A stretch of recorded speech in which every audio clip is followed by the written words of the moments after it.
मध्य प्रदेश में लोकसभा चुनाव के 2 चरण पूरे हो चुके हैं। दोनों दल जीत के दावे कर रहे हैं, लेकिन दोनों चरणों के कम मतदान ने राजनीतिक दलों की चिंता बढ़ा दी है। हालांकि दोनों दल इसे एक दूसरे को नुकसान बता रहे हैं। लोकसभा चुनाव के दूसरे चरण में मध्य प्रदेश की 6 सीटों पर 58% के लगभग वोटिंग हुई है। पिछली बार इन 6 सीटों पर औसत 67% वोटिंग हुई थी।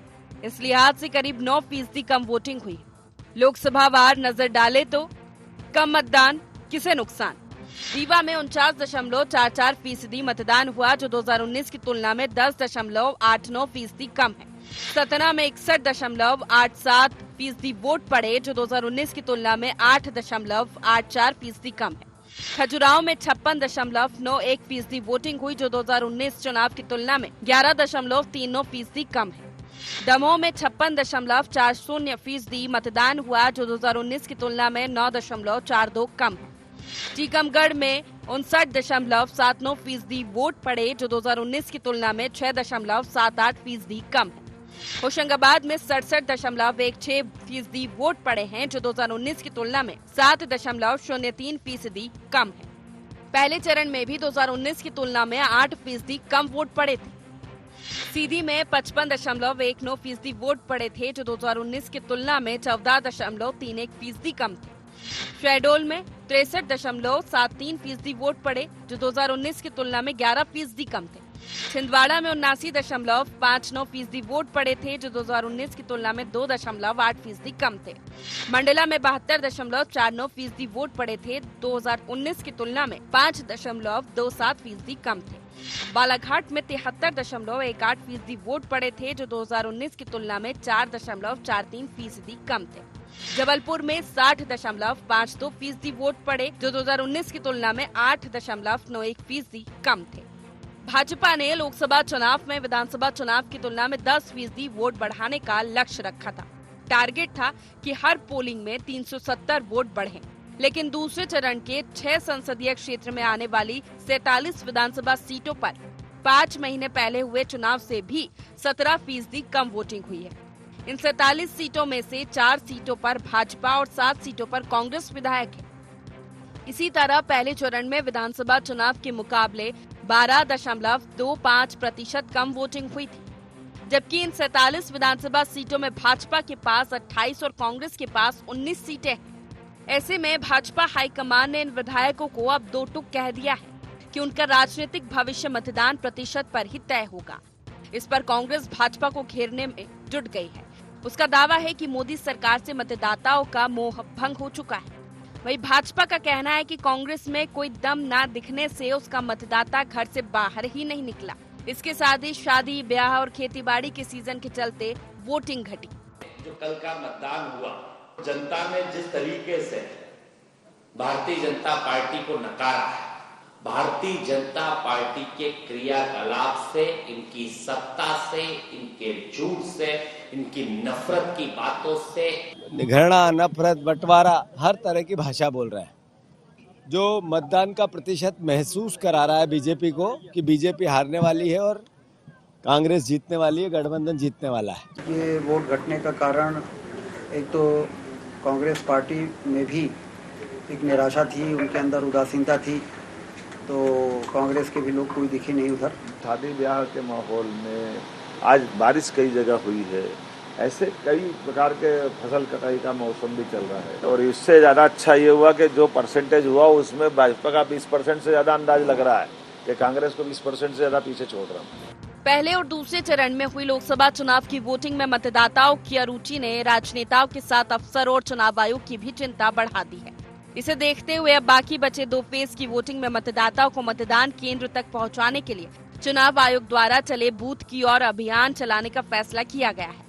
ये अभियान अगले 1 और 7 मई को जिलों में चलाया जाएगा, जिसको लेकर कलेक्टर्स को निर्देश जारी कर दिए गए हैं। देखना ये है कि इसका कितना असर अगले चरण के मतदान पर पड़ता है। Bureau report, IND 24।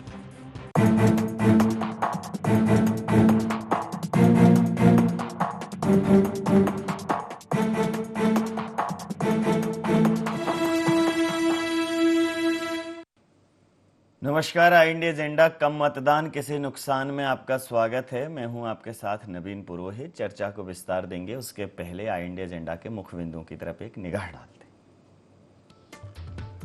कम मतदान किसे नफा किसे नुकसान?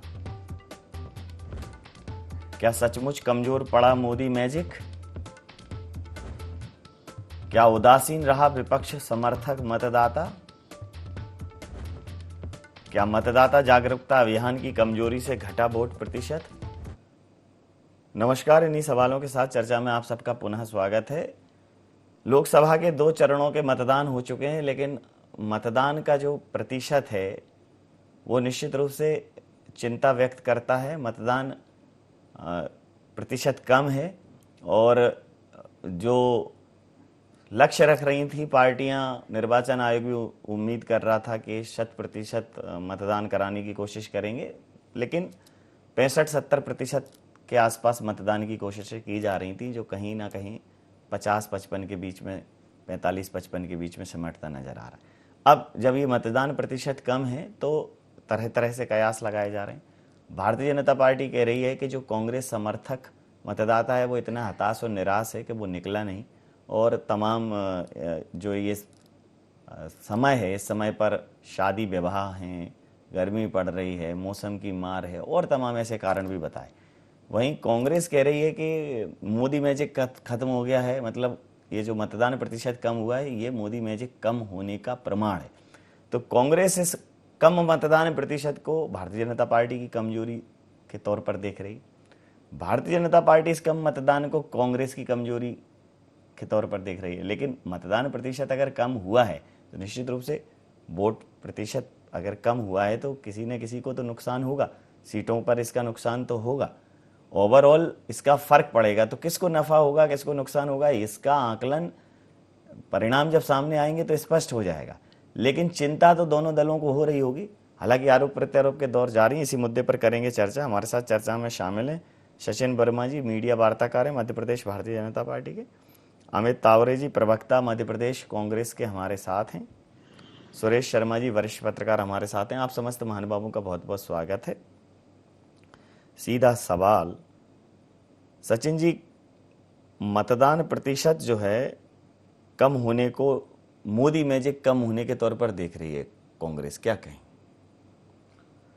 देखिए नवीन जी, कांग्रेस फिर एक जो है जो नकारात्मक राजनीति की तरह जाना जाता है जब कांग्रेस का नाम, तो उसी को आगे बढ़ा रही है, क्योंकि ये एक लोकतंत्र का नुकसान है कि अगर वोटिंग का परसेंट कम होता है तो एक लोकतंत्र की एक हेल्दी डेमोक्रेसी की बात जो हम करते हैं कि हर व्यक्ति को मतदान के अपने अधिकार का प्रयोग करना चाहिए, तो कहीं ना कहीं ये जो है कांग्रेस जो है कि अब उस राजनीति पर आ गई है कि कहीं ना कहीं कोई भी अगर कुछ उल्टी बात होती है जो देश हित के विरुद्ध हो तो कांग्रेस उसमें एक सहभागी बन जाती है। तो कांग्रेस को जो है उसमें उसी में मजा आ रहा है कि कम वोटिंग हुई है तो हमारा जो वोट है, जो हमारा, इसमें भी वो अपनी तुष्टीकरण की राजनीति देख रहे हैं कि हमारा जो वोट जो है वो तो हमारे वोटर्स जो हैं वो वोट डालने गए होंगे तो हम कहीं ना कहीं ऐसी विनिंग कंडीशन में है। मगर हो विपरीत रहा है। जो बीजेपी के जो बूथ के कार्यकर्ता थे वो अपने वोटर्स को लेके गए हैं और बीजेपी का वोटर जो है अर्ली मॉर्निंग जाके ही वोटिंग करके आ जाता है। तो जो बूथ के कार्यकर्ता हैं कहीं ना कहीं उन्होंने वोटिंग भाजपा के पक्ष में कराई है, मगर ये बात जरूर है कि जिस तरीके से वोटिंग होने की आशा थी वैसी वोटिंग नहीं हुई है। वैसी वोटिंग होना चाहिए थी और कहीं ना कहीं चुनाव आयोग को इसके बारे में संज्ञान लेना चाहिए। और एक राजनीतिक दल के रूप में हमारी एक सीमा है कि हम प्रचार प्रसार और विज्ञापन पर एक निश्चित सीमा तक ही खर्चा कर सकते हैं। तो चुनाव आयोग को विज्ञापन और प्रचार प्रसार के द्वारा मतदाता को इन्फॉर्मेशन देना चाहिए कि चुनाव 4 चरणों में हो रहा है तो कब किस इलाके में किस क्षेत्र में जो है मतदान है और उसकी जानकारी जो है पर्याप्त होना चाहिए।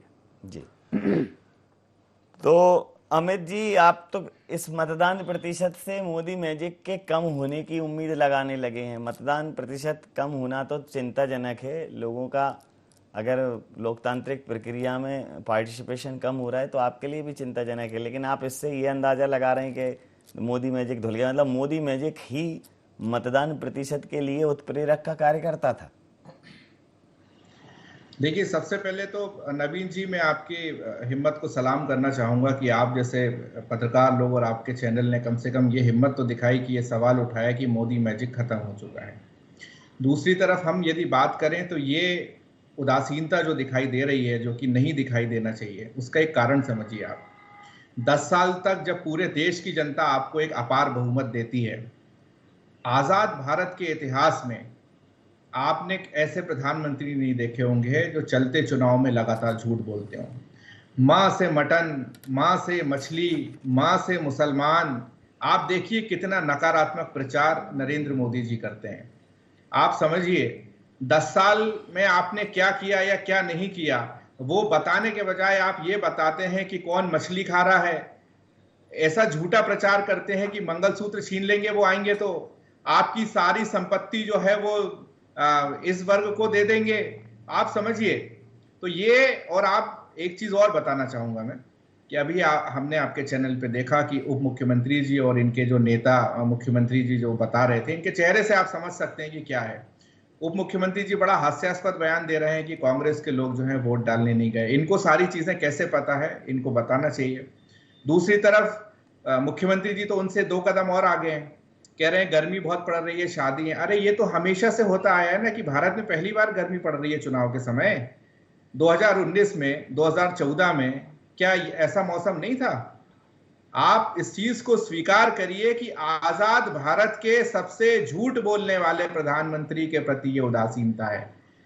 जनता आज पूछ रही है कि आपके लोग और आप अपने आप को विश्व का सबसे ताकतवर नेता मानते हो, लेकिन जब सच्चाई देखी जाती है तो ऐसा कैसे हो सकता है कि प्रधानमंत्री विश्व का सबसे ताकतवर नेता और वहां की जनता 80 करोड़ लोग 2 टाइम का खाने को नहीं है।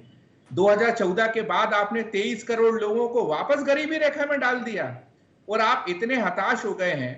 पहले चरण के पहले वो बात कर रहे थे भ्रष्टाचार भ्रष्टाचार, जब पहले चरण में वोटिंग परसेंटेज कम हुआ तो उनने हथियार बदल दिया, नकारात्मक प्रभाव पे आ गए, मीट मटन मछली बिरयानी और पता नहीं मंगलसूत्र और पता नहीं क्या क्या चीजों पर आ गए।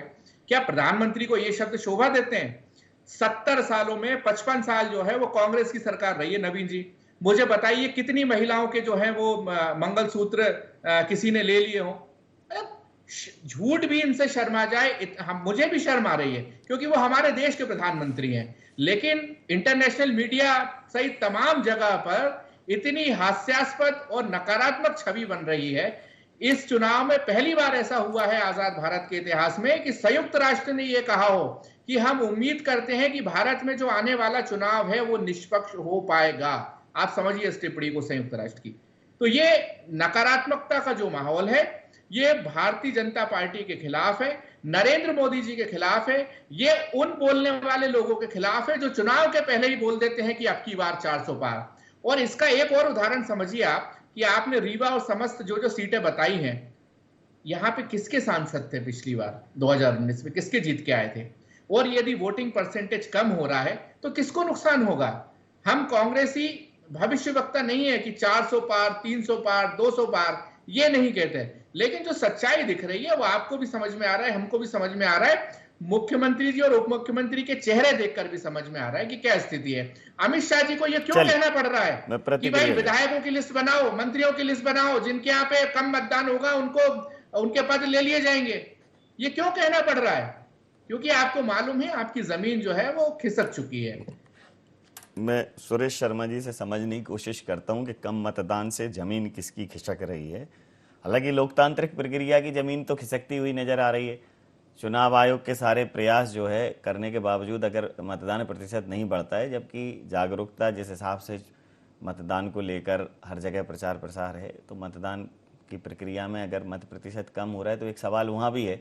लेकिन इससे पॉलिटिकली किसकी जमीन खिसकेगी ये आप अंदाजा लगा रहे हैं, कांग्रेस लगा रही है कि भारतीय जनता पार्टी, और भारतीय जनता पार्टी लगा रही है कांग्रेस की।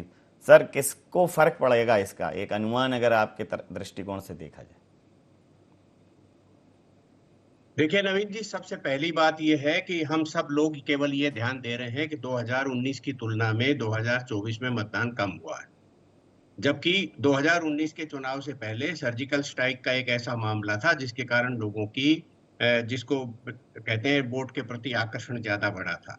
2014 के अंदर जब मोदी लहर चल रही थी, उसके 2014 और 2024 के मतदान की बात करें तो केवल इन जो अभी हमारा 6 और 6 12 सीटों का चुनाव हुआ है, उसमें केवल 3 सीटें ऐसी हैं जहां थोड़ी सी चिंता की जा सकती है। रीवा में 5.6% 2014 के हिसाब से गिरा है, सतना में 0.7% गिरा है और सीधी में 1.81% गिरा है।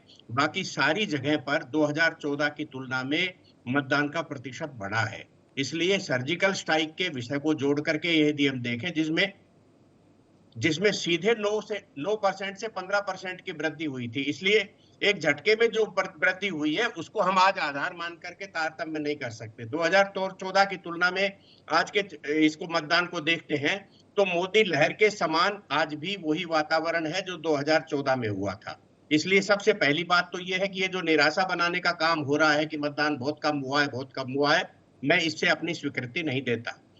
अब क्योंकि राम मंदिर का ऐसा विषय है जिसके कारण मतदान बढ़ सकता था, लेकिन राम मंदिर का मामला जो है वो वर्षों से चल रहा है, इसलिए राम मंदिर को लेकर के भावनात्मक रूप से जो मतदान हुआ है वो राम मंदिर का मतदान मानिए आप इसको, और इसके आधार पर जिसके पक्ष में मतदान जाना चाहिए उसके पक्ष में मतदान जा रहा है। अब मैं कुछ ऐसी बातें कह रहा हूं जो थोड़ी सी नेगेटिव हैं और जो तुलनात्मक हमारी बात को सही करेंगी। सबसे पहले ये है कि इस चुनाव में आपको अभी तक कोई व्यक्तिगत भावना नहीं दिखाई दी। पहले हमने देखा, बरसों से देख रहे हैं कि दोनों ही राजनीतिक पार्टियों के कार्यकर्ता अपने अपने क्षेत्र में, वार्ड में, गली में, मोहल्ले में जाया करते थे। अभी आपको कोई भी नहीं दिखाई दे रहा, केवल कॉल सेंटर से फोन आ रहे हैं, केवल आपको एसएमएस आ रहे हैं, जिससे आपका इमोशंस जो है उस चुनाव के साथ टच नहीं हो रहा। ये सबसे बड़ा कारण है। दूसरा कारण ये है कि इसके कारण कार्यकर्ता कमजोर हो गए, क्योंकि सबने कॉल सेंटर के माध्यम से काम करना शुरू कर दिया। कार्यकर्ता की कोई कीमत नहीं है, उसको कोई कह भी नहीं रहा है, काम भी आवंटित नहीं हो रहा है। इसलिए लोगों के मन में ये भावना आ रही है कि भाई कल तक तो फला आदमी आके हमसे कहता था, इस बार तो उसने कहा ही नहीं, इसलिए मतदान में कमी आई है। तीसरी जो सबसे गंभीर और बड़ी बात है, ये पूरा का पूरा चुनाव जो है ये मोदीमय है। आप आलोचना कर रहे हैं, मोदी की कर रहे हैं, प्रशंसा कर रहे हैं, मोदी की कर रहे हैं। किसकी सरकार बन रही है? मोदी की। किसको वोट दे रहे हो? मोदी को। किसको नहीं दे रहे हो, आलोचना कर रहे हो? मोदी की। यानी ये पूरा का पूरा 2024 का चुनाव मोदी पर आकर टिक गया। और भारतीय जनता पार्टी के नाम जो है, जैसे मान लो मोदी की सरकार बन रही है या भाजपा की सरकार बन रही है, एक ये बड़ा फैक्टर है। भाजपा का एमएलए हो, भाजपा का बड़ा नेता हो, सबके दिमाग में ये है कि भाई मोदी जी के नाम पर और अमित शाह के प्रबंधन पर वोट मिल जाएगा, मेरे को तो कोई कह ही नहीं रहा कुछ भी। ये एक भाव है जिसके कारण जो वोट का प्रतिशत 9% जो सर्जिकल स्ट्राइक के कारण 7% से 15% तक बढ़ा था, वो नहीं बढ़ पाया। इसका कारण सबसे बड़ी ये बातें हैं जो मुख्य रूप से मैंने कही है। चुनाव परिणाम की बात मैं कह रहा हूं, कांग्रेस के लोग कितना ही दावा कर लें, मैं आज भी दावे से कह रहा हूं, छिंदवाड़ा के बाहर जाने की कांग्रेस की पोजीशन नहीं है। इसलिए बहुत ज्यादा आलोचना करना और मोदी का ये खत्म हो गया, ऐसा कुछ भी नहीं हुआ है। 2014 का जो चुनाव परिणाम था, वैसा 2024 का चुनाव परिणाम हमें देखने को मिलेगा। जी, मैं प्रतिक्रिया ले लेता हूं। अमित जी क्या कहेंगे?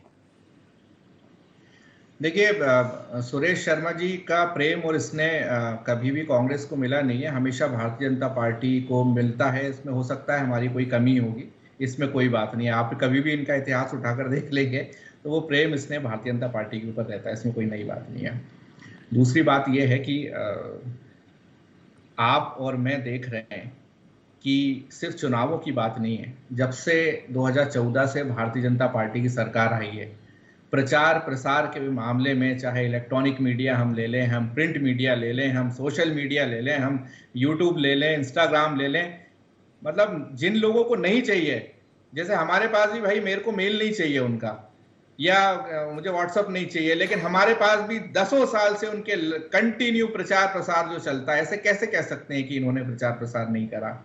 आज आप भोपाल की सड़कों पर यदि आप देख लो तो 90%, मैं बहुत बड़ी बात बोल रहा हूं आपको, 90% जो है वो भारतीय जनता पार्टी के होर्डिंग लगे हुए हैं। 10% होंगे जिसमें कांग्रेस होगी और बाकी विपक्षी होंगे। आप कैसे कह सकते हो कि प्रचार नहीं कर रहे हैं? दूसरी बात, मैं बहुत छोटा हूं लेकिन दावे के साथ कह सकता हूं, सुरेश शर्मा जी भी बैठे हैं और 4 जून को हो सकता है आप और हम सभी लोग बैठे हैं। छिंदवाड़ा के आगे भी जाएंगे, मध्य प्रदेश के भी आगे जाएंगे और दिल्ली तक भी जाएंगे। ये बात आप नोट करके रख लीजिए। मध्य प्रदेश की बात है, छिंदवाड़ा के आगे, बहुत आगे जाने वाले हैं हम लोग, ये आप देख लीजिए। नहीं, कहाँ और आगे हम कहाँ कोशिश जाने वाले करेंगे, हैं? मतलब छिंदवाड़ा भी जाएंगे, राजगढ़ भी जाएंगे, अरे गुना भी जीतोगे, जाएंगे। जीतेंगे कह रहे हैं कि जाएंगे? वो तो शर्मा जी से पूछिए, उन्होंने कहा कि छिंदवाड़ा के आगे नहीं जा रहे हैं, तो उनका जवाब जिस तरीके से देना अच्छा, चाहिए वो ठीक है, जवाब मैं ठीक दे है। रहा हूँ। मैंने सोचा कि भ्रमण पे जाएंगे, तो भ्रमण पे तो आप वहां चले जाओ, नैनीताल, झुमरी, तलैया, उससे क्या हो रहा है? वोट की बात हो रही थी। ये अप्रत्यक्ष बातें करो, मुझे कोई घुमा फिरा के क्यों बात करना कि छिंदवाड़ा जाएंगे और शर्मा जी ने जिस भाषा में सवाल किया उस भाषा में मैं जवाब दे रहा हूँ। जी। नहीं, अब जरूरी थोड़ी है कि हम भाषा सेम भाषा अपनाएं भाई, उनकी नहीं, मैं कुछ और बोलूंगा तो उनको समझ में नहीं आएगा। अच्छा, ठीक है, उसी भाषा में जाऊँ। ठीक है, आप समझ गए। तो मतलब आप छिंदवाड़ा जीतेंगे, राजगढ़ जीतेंगे और जीतते जीतते दिल्ली तक जाएंगे, ये कॉन्फिडेंस है सर कांग्रेस का? देखिए, ये कॉन्फिडेंस तो कहीं नहीं था। देखिए, उदासी और उदासीनता दोनों। जी, 1 मिनट का समय दे। मैं आ रहा हूँ, अभी जस्ट आ रहा हूँ आपके पास सर, आपके पास ही आऊंगा पर्याप्त समय लेके। उदासी और उदासीनता पूरी कांग्रेस में व्याप्त थी, और सिर्फ कांग्रेस में एक जो जोश, थोड़ा सा जो एक नकली जोश दिखाने का जो प्रयास चल रहा है, वो सिर्फ वोटिंग परसेंटेज जो है कम होने से थोड़ा सा कांग्रेस जो है वो थोड़ा सा अपने आप को थोड़ा सा फिर से लड़ाई में वापसी अपनी करती हुई अपने आप को महसूस कराने की कोशिश कर रही है जनता को कि हम वापस से लड़ रहे हैं चुनाव। ना तो इनके जब आपने प्रत्याशियों की सूची आने में देरी की बात की थी, तब देखा था कि कांग्रेस के नेता जो है चुनाव लड़ने के लिए तैयार नहीं थे। आज इनके जो है शीर्ष नेता प्रदेश में आते नहीं हैं, प्रदेश में उनके दौरे नहीं हो रहे हैं, और हमारे जो शीर्ष नेतृत्व है बार बार मध्य प्रदेश आ रहे हैं, यहाँ रैलियां हो रही हैं, यहाँ पर रोड शोज हो रहे हैं। उसके बाद भी कांग्रेस जो है जिस तरह का दम भरने की कोशिश कर रही है, तो उससे ये जो है एक हारी हुई लड़ाई को दिखाने की कोशिश कर रहे हैं कि हम फाइट में हैं। तो ऐसा कहीं नहीं है। कांग्रेस जो है इस बार छिंदवाड़ा भी जो है वो परिवारवाद के बंधन से मुक्त होते हुए देखेंगे, और जब 4 तारीख को जब मतगणना होगी तब ये स्थिति बिल्कुल क्लियर हो जाएगी। 4 तारीख तक जो है कांग्रेस को स्वतंत्रता है कि किसी भी तरह के बड़े बड़े हवाई दावे कर लें, मगर जो स्थिति है वो 4 जून को बहुत स्पष्ट हो जाएगी। जी, तो कुछ कहना चाह रहे थे अमित जी? कुछ कहना चाह रहे थे, फिर मैं प्रतिक्रिया लूंगा। देखिए, मैं ये कहना चाह रहा था कि सबसे पहले तो आप इनको यदि देखेंगे सारे भारतीय जनता पार्टी के नेताओं को, प्रथम चरण के बाद धीरे धीरे जो है जो 400 पार का नारा इनका गायब हो गया है। और दूसरी बात, इनकी कथनी करनी में कितना अंतर है आप सोचिए। जनता को ये लोग पता नहीं क्या समझते हैं। छिंदवाड़ा जाते हैं तो कहते हैं परिवार से मुक्त करना है, परिवार से मुक्त करना है, एक आम व्यक्ति को वोट दो। लेकिन गुना आते से इनका हृदय परिवर्तन हो जाता है, उस परिवार को ही वापस ले आते हैं। और एक इनका ऐसा कार्यकर्ता जिसने इतिहास दर्ज किया, एक सामान्य कार्यकर्ता, उसकी टिकट तो काटते ही हैं और उसको ये बोल देते हैं तुम भले ही सांसद रहे हो, लेकिन तुम यहां से 1000 किलोमीटर दूर जाके चले जाना, तुम इस क्षेत्र में दिखना नहीं चुनाव तक। उनकी ड्यूटी लगा देते हैं होशंगाबाद में और बैतूल में। तो जनता इनकी जो दो तरफा राजनीति है, ये सारी चीजें समझती है।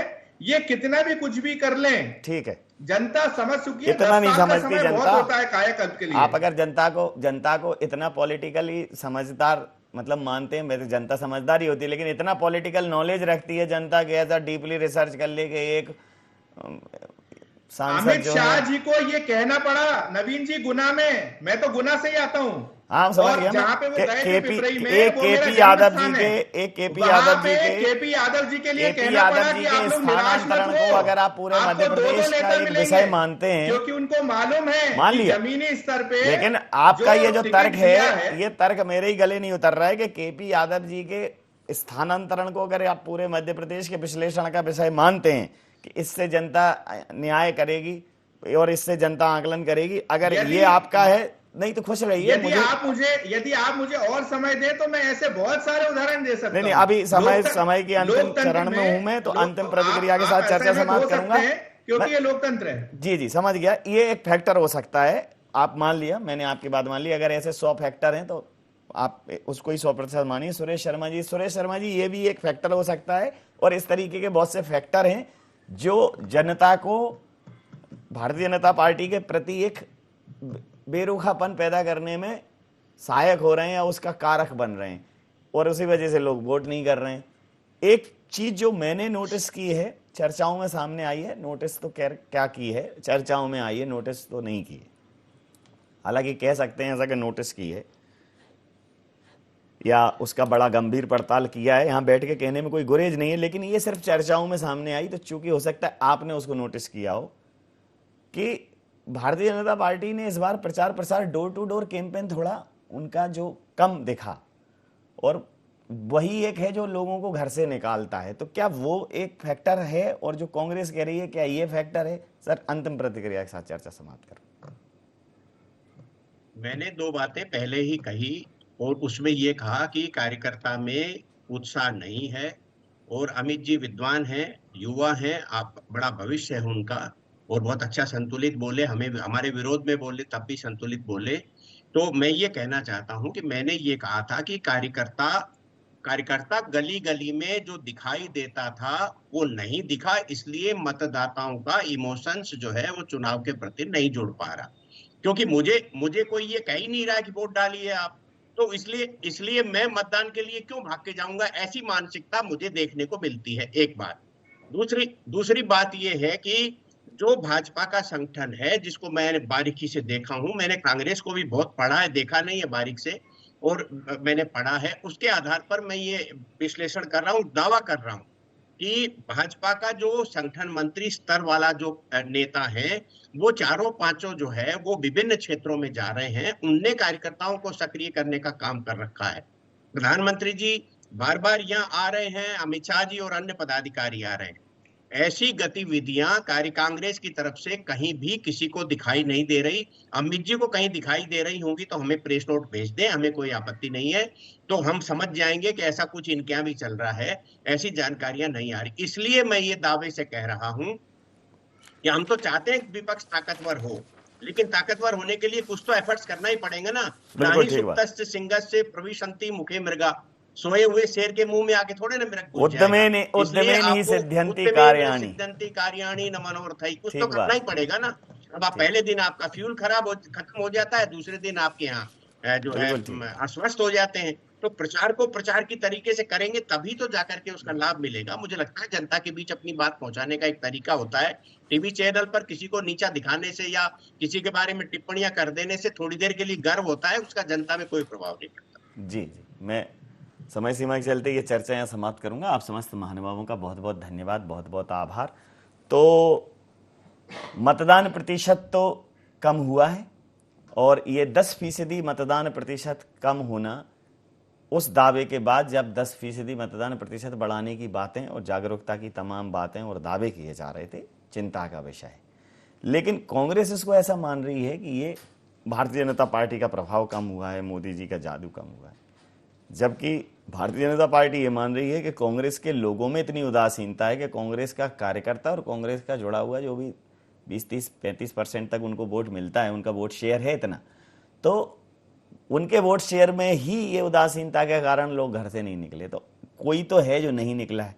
अब अगर वोट प्रतिशत कम हुआ है तो ऐसा नहीं है कि उसका नुकसान, जो चीज़ पहले मान लीजिए 70% थी तो 70% में से वो डिस्ट्रीब्यूशन हुआ, उसका वितरण हुआ।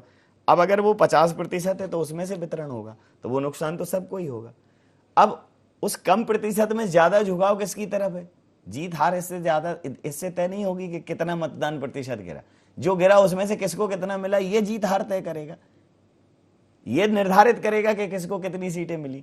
तो वो मतदान प्रतिशत कम है ये अलग विषय है, लेकिन जो गिरा है वो किसकी तरफ गिरा है वह निर्धारित करेगा कि किसको कितनी सीटें मिलने वाली। तो कम मतदान प्रतिशत में अगर ज्यादा सीटें भारतीय जनता पार्टी लाती है तो स्पष्ट हो जाएगा कि जो भी कम हुआ है वो कांग्रेस से जुड़े हुए लोगों ने ही उदासीनता दिखाई, उन्होंने वोट नहीं डाली। और अगर इसके विपरीत होता है तो भारतीय जनता पार्टी पर वो प्रश्न चिन्ह खड़ा होगा। तो देखना दिलचस्प होगा कि कम मतदान किसको नफा और किसको नुकसान, ये तो जून में ही तय होगा। IND एजेंडा में नहीं, बने रहिए IND 24 के साथ और देखते रहिए IND 24। नमस्कार।